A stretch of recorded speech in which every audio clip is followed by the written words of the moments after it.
Tuni nita pa hong pia pasian pa pasian kuma kipa thui gen masa pena na bonun cibai bunain ka pudung tung ni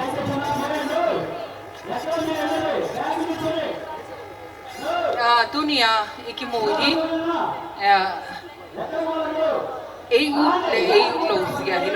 we are compelled to come together to voice our grievances. We are the voice for the voiceless. Today I stand here with a heavy heart, burdened with the weight of injustice which is being meted by the Métis, which is being incited by the Chief Minister of Manipur. And today, it is a very painful thing to see that, to talk about the reality of oppression and violence that has engulfed the Kuki Zou tribals. The atrocities committed against us by the radical Métis have left deep wounds and scars on our collective conscience. We all know that May 3rd has marked as a significant turning point in the lives of many of the Kuki Zou tribals of Manipur. The events of the day are etched in our memories, and it seems improbable that we will never be able to forget what has transpired. The enduring pain and suffering we endured serve as daily reminders of the pressing necessity for justice and the protection of our rights through separate administration under the ambit of the Indian Constitution.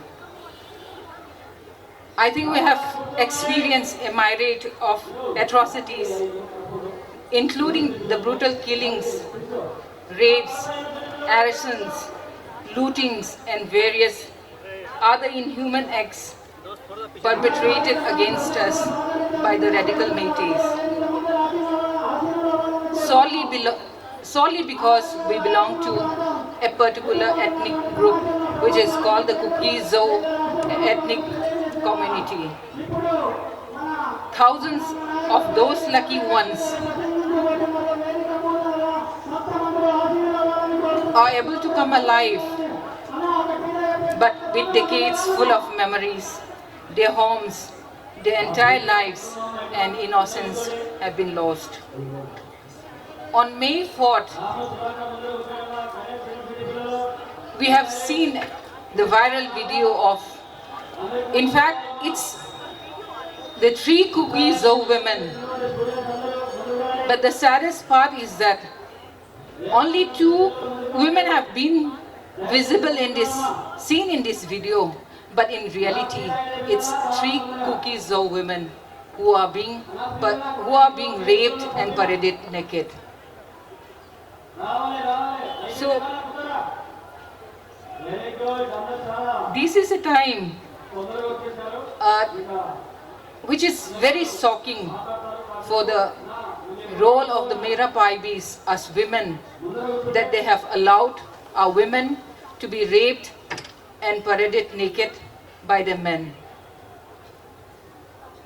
Today I would like to say that even our elected representatives and our bureaucrats are not safe. They are not safe, and they were, I think all of them have just escaped their lives. But it is sad to say that one of the elected MLA, Mr. Vungzagin, he is said to be crippled for the whole of his life. And when we think of the insensible act of the Métis, it is very hard for all of us to even imagine the and unfathomable truth of what has happened. Even children were not spared. A 7-year-old boy, Tonsing Hang Sing, who had a Meitei mother but a Kuki father, was not even spared. On his way to the hospital, they were burned alive in the ambulance.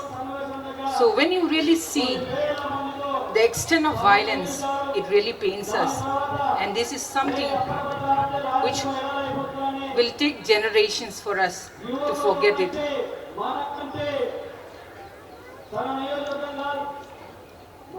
And I'd like to say that in this violence, even the elders were not spared.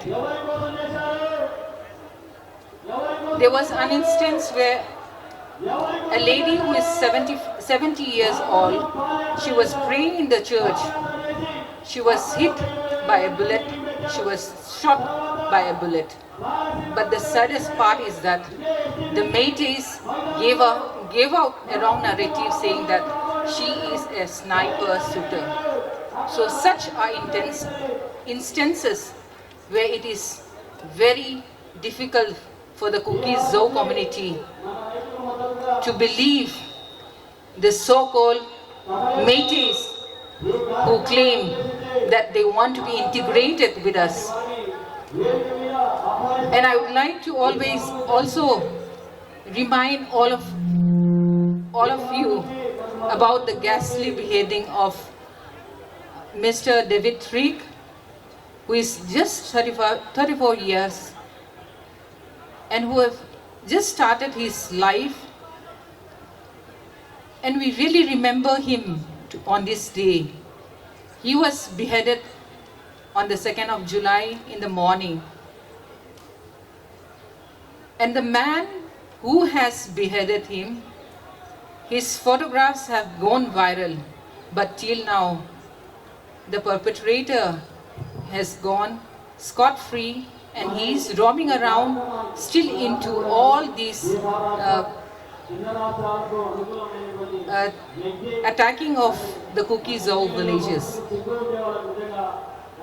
So, and there's another story where even the mentally challenged lady is not spared. When all of her Kuki Zou tribal kinsmen has already left the Imphal Valley, Miss Dongai Ching Hangzhou, she stayed back thinking that normalcy would return in the Imphal Valley. But to our utter surprise, Meiteis did not leave the last soul of the Kuki Zou tribals in the Imphal Valley. So it is very sad to say, but it is very clear that we are physically, geographically, and demographically isolated and separated from the Meiteis. So it is time that the government of India hear our plea and our cry to administer ourselves and grant us separate administration under the Constitution of India. We have been deprived of our constitutional rights, the right to life and dignity. Our women have been paraded naked. Our women have been raped. So this is not the dignity we deserve. Biren Singh has snatched away our fundamental rights which are enshrined in the Constitution of India. So Biren Singh, we demand a right to life and dignity, a right to profess our own religion, because our churches, more than 300 churches have been burned. But one thing I would like to say is that even if the churches, the physical houses are being burned, the temples in our heart will remain stronger. And today we'd like to remember our brother David. to say that we are all David, I am David, you are David, we are David.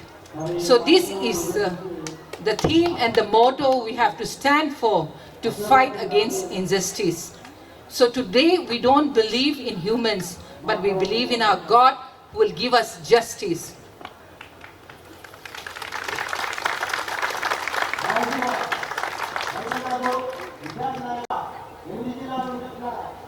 Our fight for justice will never end. We will not rest until justice, social and political justice is granted to the Marygrace Zou tribals in Manipur. Let us remember that our strength lies in our unity. We can no longer live with a community who have raped our women, beheaded and killed men, killed the mentally challenged, and burned a kid alive inside an ambulance. All these horrific incidents prove the deep hatred fostered by the radical Métis. And under no circumstances we can live together anymore. When the Métis have forced us out of our homes, our lands, and even our families, there's nothing more left than to be administered separately. The question is separate administration. Let us all be the voice for the voiceless. Thank you all. Separate administration.